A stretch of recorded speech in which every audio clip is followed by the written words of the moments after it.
Hey ONG readers and ONG watchers, Otakus and Geeks out there. This is Justin here from otakusandgeeks.com, and I want to introduce you to my new video log I will do every Tuesday, or every week actually. Every week you'll get a video log from me. Just basically give you my thoughts on current events, news, and the industry, entertainment, and what I think about what's happening in certain shows, and update you what's going on at Tacos Geeks, and tell you about our new posts, our new editorials, our new features, and everything else like that. So to kick things off, I want to talk about what everybody's been talking about. Readers have been asking us, friends, family's been asking us, what did I think about mid-season finale of The Walking Dead? Now, if you have not seen the mid-season finale, I will stress this out. This will contain spoilers from the comics, the game of The Walking Dead, because I'm going to mention the game, and obviously the show. So if you don't want any spoilers, fast forward a little bit. I'm going to be very brief with this.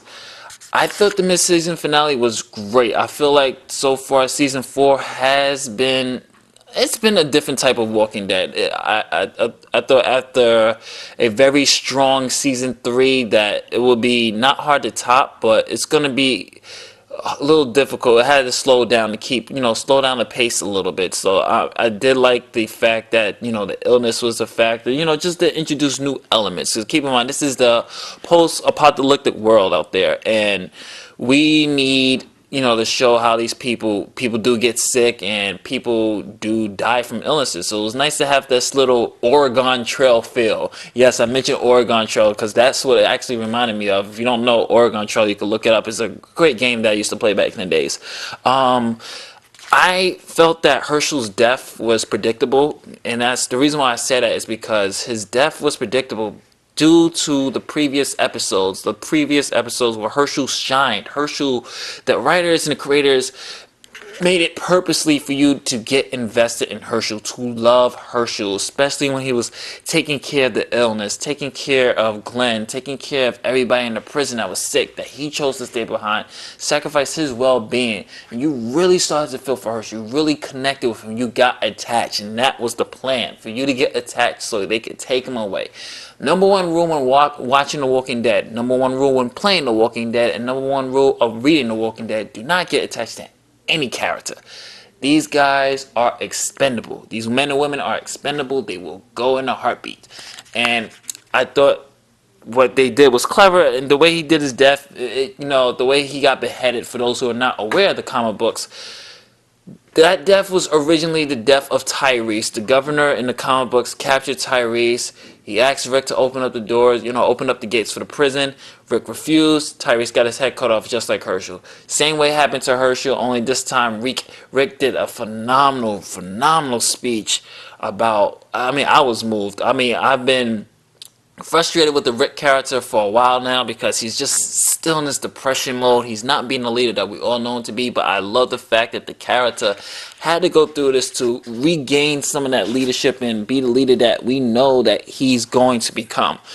And I thought it was just absolutely phenomenal what his performance was. Andrew Lincoln did an excellent job on that one scene. It moved me, and the fact that the governor said, "You liar," and just cut Hershel's head off with no remorse. Fans have been crying and complaining that this is not the governor we wanted. He's watered down. He's the most nicest murderer on TV. I even joked about it on Twitter. I do believe this was like the watered down version of the governor, but at the same time, like Robert Kirkman said, this is a more humanized governor, a more realistic approach to a psychopath as the governor. When you first introduce the governor in the comic books, he's already a psychopath. He meets Rick, Glenn, and Michonne, and he's already about to put them in the games with the zombies and cuts Rick's hand off immediately, basically their first meeting. Correct me if I'm wrong.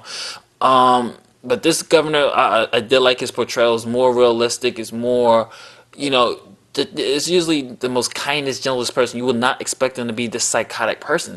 And the fact that he showed no remorse when he killed Lily's daughter, shot in the head when she got bit, it was just no remorse, no compassion. There was nothing in that man's eyes that showed any type of humanity. And I thought the mid-season finale was great. I'm going to talk more in depth with it On our podcast, we're going to revitalize our podcast, Dead Talk, where we're going to be talking about season 2 of the Walking Dead video game. We're going to talk about the mid-season finale, more things of zombies, so you guys can check that out later this year, towards the end of the year. Once the Walking Dead game season 2 come out, Keenan's going to be back with us, and we're gonna take care of that.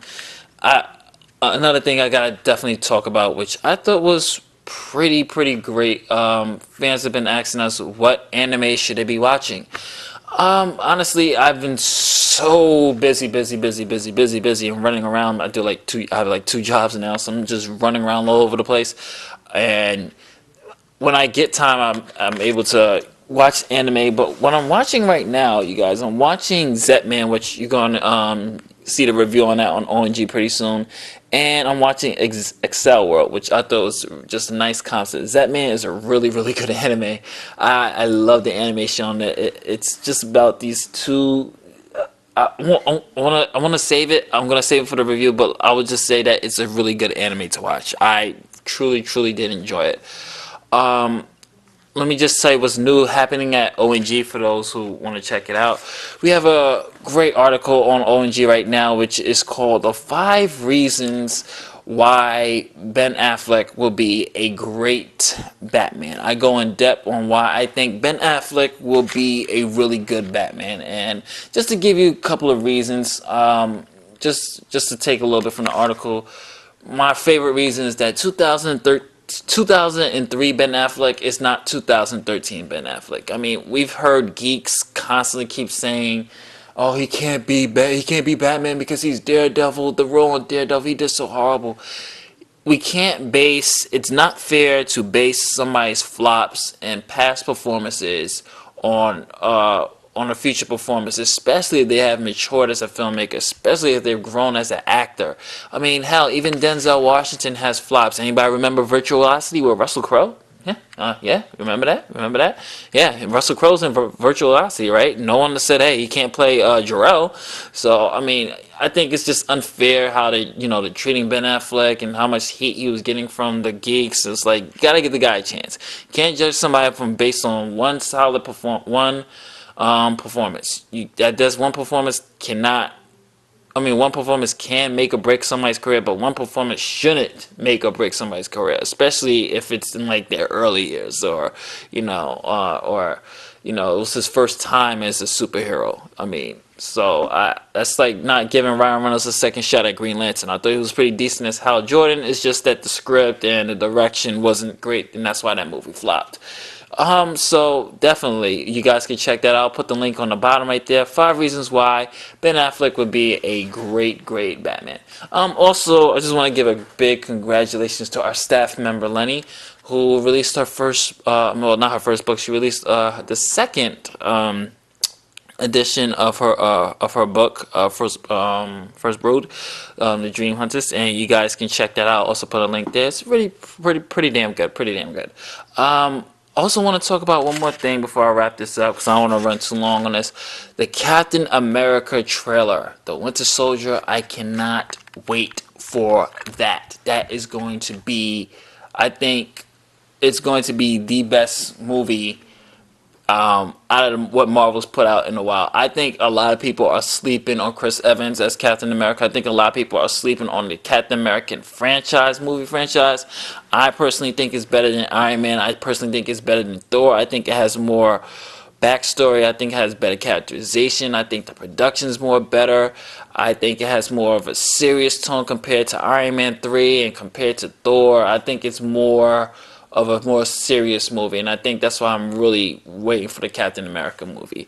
Definitely. So I will check back with you guys next week. Definitely check out the Ben Affleck article and check out Lenny's book. And the podcast is coming back. We're going to come back to doing It's an Otaku Thing, Dead Talk, Wrestling Fest, everything. So we're going to bring back everything towards the end of the year, towards the beginning of the year. We're going to get back to it. Everybody's just really busy, with work. So this is Justin from OtakusandGeeks.com. Tell me what you guys thought of the mid-season finale. Tell me what you think about Ben Affleck being Batman, why he will be a good Batman, why he won't. Also, tell me what you think about The Winter Soldier. Is the Captain American franchise the best franchise out of the Marvel movie universe right now? And Next week, you know what? I'm gonna talk about Arrow versus Agents of Shield. That's gonna be the whole vlog. So I'm gonna talk to you guys later. This is Justin from ToxicGeeks.com saying later days.